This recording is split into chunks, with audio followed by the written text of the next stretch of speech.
Hi hello ನಮಸ್ಕಾರ. India versus England third T20 match ರಿವ್ಯೂಗೆ ಸ್ವಾಗತ.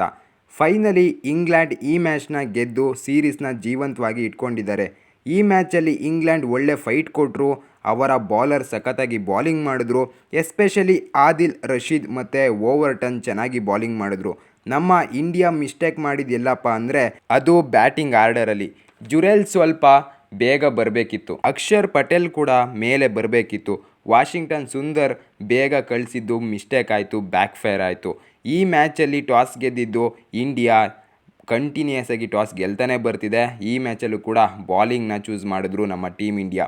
ಫಸ್ಟ್ ಬ್ಯಾಟಿಂಗ್ ಬಂದ ಇಂಗ್ಲೆಂಡು 171 ರನ್ಸ್ನ ಚಾಲೆಂಜಿಂಗ್ ಟಾರ್ಗೆಟ್ ಕೊಡ್ತಾರೆ. ಇಂಗ್ಲೆಂಡ್ ಕಡೆ ಬೆನ್ ಡೇಟ್ ಅರ್ಧ ಶತಕ ಹೊಡೆದ್ರು, ಮಸ್ತಾಗಿ ಆಡಿದ್ರು 182 ಸ್ಟ್ರೈಕ್ ರೇಟಲ್ಲಿ. ಬಟ್ಲರ್ ಒಂದು 24 ರನ್ಸ್ ಹೊಡೆದು ಔಟ್ ಆಗ್ತಾರೆ.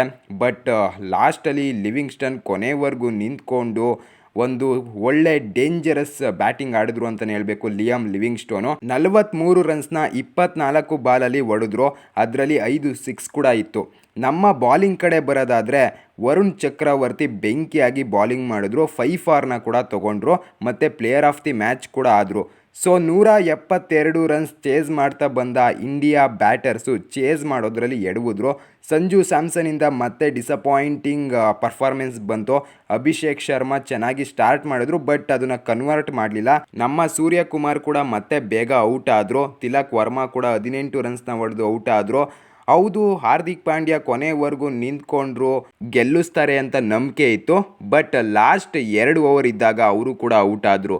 ಆವಾಗಲೇ ಹೇಳ್ದಂಗೆ ಬ್ಯಾಟಿಂಗ್ ಆರ್ಡರ್ನಲ್ಲಿ ಇಂಡಿಯಾ ಸ್ವಲ್ಪ ಮಿಸ್ಟೇಕ್ಸ್ನ ಮಾಡಿದ್ರು. ಜುರೆಲ್ ಮತ್ತು ಅಕ್ಷರ್ ಪಟೇಲ್ ವಾಷಿಂಗ್ಟನ್ ಸುಂದರ್ಗಿನ ಮೇಲೆ ಬರಬೇಕಿತ್ತು.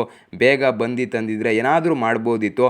ಪಾಪ ಧ್ರುವ್ ಜುರೆಲ್ ನಂಬರ್ 8ಅಲ್ಲಿ ಬಂದರು, ಅವ್ರು ಏನು ಮಾಡೋಕ್ಕಾಗಲಿಲ್ಲ. ಬೇಗ ತಂದಿದ್ರೆ ಏನಾದ್ರು ಮಾಡ್ತಿದ್ರು ಧ್ರುವ್ ಜುರೆಲ್ಲು. ಸೊ ಈ ಮ್ಯಾಚ್ನ 26 ರನ್ಸಿಂದ ಇಂಗ್ಲೆಂಡ್ ಗೆದ್ದು ಸೀರೀಸ್ನ ಉಳಿಸ್ಕೊಂಡಿದ್ದಾರೆ.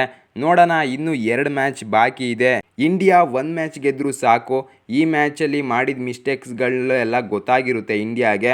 ಮಿಡಲ್ ಓವರ್ಸಲ್ಲಿ ನಮ್ಮ ರನ್ ರೇಟ್ ಕೂಡ ತುಂಬ ಕುಸಿತು. ರನ್ ರೇಟ್ನ ಪುಷ್ ಮಾಡೋಕ್ಕೆ ಆಗಲಿಲ್ಲ. ಮಿಡಲ್ ಓವರ್ಸಲ್ಲಿ ಬೌಂಡ್ರೀಸ್ಗಳು ಬರಲಿಲ್ಲ. ಇಟ್ಸ್ ಓಕೆ, ನೋಡೋಣ ನೆಕ್ಸ್ಟ್ ಮ್ಯಾಚ್ ಏನಾಗುತ್ತೆ ಅಂತ. ಸೊ ಈ ವಿಡಿಯೋ ಇಷ್ಟ ಆಗಿದ್ದರೆ ಲೈಕ್ ಮಾಡಿ, ಸಬ್ಸ್ಕ್ರೈಬ್ ಮಾಡಿ, ನನ್ನನ್ನು ಸಪೋರ್ಟ್ ಮಾಡಿ ಗೈಸ್.